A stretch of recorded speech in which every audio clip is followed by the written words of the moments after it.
आणि या संदर्भात चर्चा करण्यासाठी आणि बोलण्यासाठी आपल्याबरोबर सचिन सावंत आहेत। सचिनजी, झी24 तासवर एक्सक्लुझिव्ह दृश्य आम्ही दाखवतोय तो विधान भवनातल्या ग्रंथसंपदेची जीर्ण झालेली दुर्मिळ खरं तर ही सगळी पुस्तकं आहेत, मात्र ती उघड्यावर पडलेली आहे। वाचन संस्कृती जनसामान्यांमध्ये कमी झाल्याचं आपण पाहतो, ग्रंथांकडे दुर्लक्ष होताना आपण पाहतो। मात्र जी राज्याची मुख्य वास्तू आहे अशा ठिकाणी सुद्धा ग्रंथांची अशा प्रकारे अवस्था पाहायला मिळणं खरं तरी दुःखद आहे।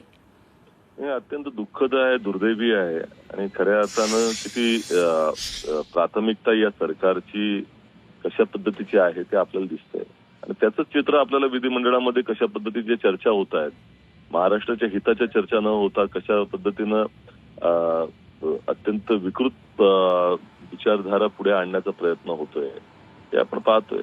जी जर ग्रंथांची जर त्या ठिकाणी किंमत राहिली नाही त्या ठिकाणी तर अशाच पद्धतीनं महाराष्ट्राची हेळसांड होणार आहे। मला असं वाटतं की ह्या सरकारचं काय चित्र आहे, चरित्र काय आहे त्यातनं दिसून येतंय। दुर्दैवी याचा आम्ही निषेध करतो।